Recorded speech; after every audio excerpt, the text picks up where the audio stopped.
yang ditulis juga sama teman-teman di STAN juga ya. Ini terkait ekstensifikasi cukai atas gula. Jadi sebenarnya penggunaan input output untuk ekstensifikasi cukai itu pertama kali digunakan di Indonesia itu tahun 2008 teman-teman. Jadi 2008 itu ada salah satu pegawai Kementerian Keuangan itu menulis ekstensifikasi cukai terkait plastik. Jadi dari 2008 sebenarnya itu penelitian terkait plastik. Nah, kemudian 2022 itu kemarin baru mulai booming lagi nih penggunaan analisis I/O untuk input output untuk ekstensifikasi cukai. Karena biasanya teman-teman kalau baca penelitian terkait ekstensifikasi cukai itu banyaknya biasanya kualitatif kan.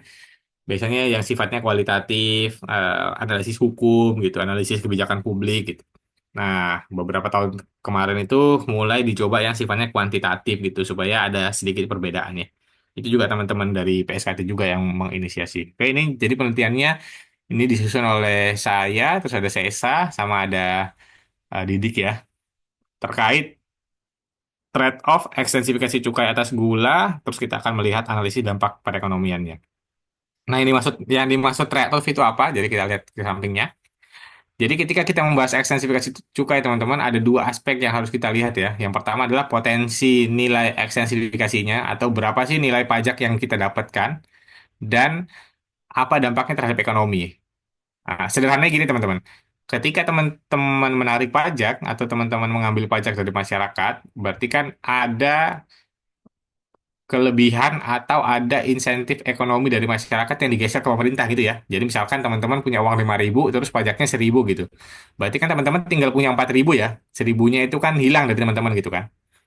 Nah, trade-off-nya adalah di situ teman-teman. Apakah dengan kita mengambil 1.000 dari masyarakat itu bisa menghasilkan multiplier efek yang lebih besar?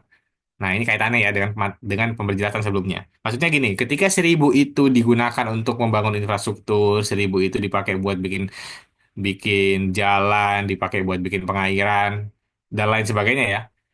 Apakah hal-hal itu bisa meningkatkan pendapatan masyarakat gitu? Nah, secara umum, harusnya ketika anggaran 1.000 tadi itu digunakan sebagaimana mestinya, pasti akan ada terjadi peningkatan pendapatan di masyarakat. Loh kok bisa kayak begitu? Contohnya sederhana gini ya. Ketika teman-teman di suatu daerah belum ada jalannya gitu ya. Terus teman-teman ngambil 1.000 dari masyarakat untuk teman-teman bangunkan jalan di daerah situ. Nah, dengan ada jalan seperti itu, teman-teman, mobilitasnya itu akan lebih cepat, mobilitasnya akan lebih mudah, arus perdagangan lebih cepat, sehingga apa? Dengan 1.000 itu bisa jadi menghasilkan nilai yang lebih, bisa jadi misalkan 5.000 gitu, karena kan masyarakat lebih cepat jualannya, lebih cepat eh, transportasinya, udah nggak butuh macet-macetan lagi gitu ya, sederhananya gitu teman-teman ya. Nah, jadi kondisi trade-off ini pasti akan dihadapi oleh eh, kebijakan, khususnya kebijakan perpajakan. Nah, sekarang tinggal kita lihat kapan kebijakan itu dianggapnya bagus gitu ya. Kapan kebijakan pajak itu dianggap bagus adalah ketika dampak ekonominya itu lebih kecil daripada penerimaannya, teman-teman. Jadi kalau penerimaannya besar, terus dampaknya kecil, nah itu berarti bagus, teman-teman. Nah, gitu ya konsep sederhananya ya. Tapi kalau sebaliknya, penerimaannya itu kecil, tapi dampaknya itu lebih gede, dampak negatifnya contohnya ya. Jadi misalkan gini, teman-teman kenakan pajak atas gula gitu. 1 tahun cuman dapat 1 triliun misalkan ya, cuma dapat 1 triliun. Tapi dampaknya di masyarakat bisa sampai minus 10 triliun gitu. Nah, berarti kan kebijakannya nggak efektif gitu, teman-teman. Nah, gitu ya cara melihatnya ya. Nah, ini kita abaikan dulu aspek-aspek lain kayak aspek sosial, aspek kesehatan kita abaikan dulu. Kita fokus ke aspek ekonominya aja gitu. Nah, itu kan berarti hal-hal yang tidak kita inginkan. Nah, terkait terkait nilai dampak ekonomi ini, ada hal yang perlu teman-teman ketahui. Ini juga materi di ekonomi ya. Ini ada teman-teman harusnya hal-hal yang teman-teman ketahui, yaitu adanya elastisitas, teman-teman. Nah, ini menjadi penting ya, adanya elastisitas. Jadi, saya nggak tahu ya teman-teman yang belajar terkait cukai di kelas diajarkan ini apa enggak. Tapi satu prinsip utama dari cukai adalah satu, teman-teman harus diingat bahwa cukai itu bisa dikenakan terhadap barang ketika barangnya itu sifatnya inelastis.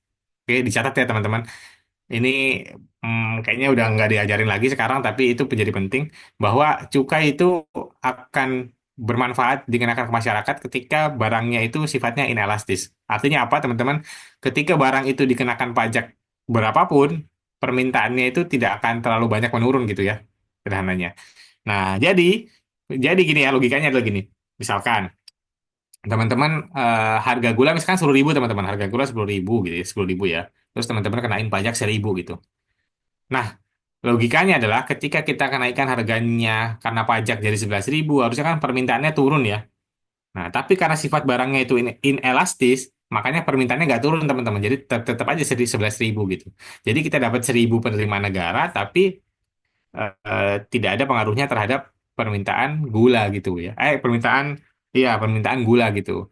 Nah, karena itu berarti kebijakannya itu bisa efektif gitu. Nah, jadi inti penelitian ini adalah untuk mencari itu teman-teman. Kita akan melihat apakah barang ini elastis apa enggak. Terus yang kedua akan kita lihat apabila dikenakan cukai, maka dampak perekonomiannya itu signifikan merugikan apa enggak gitu. Itu aja ya cara cara meringkas penelitian ini gitu.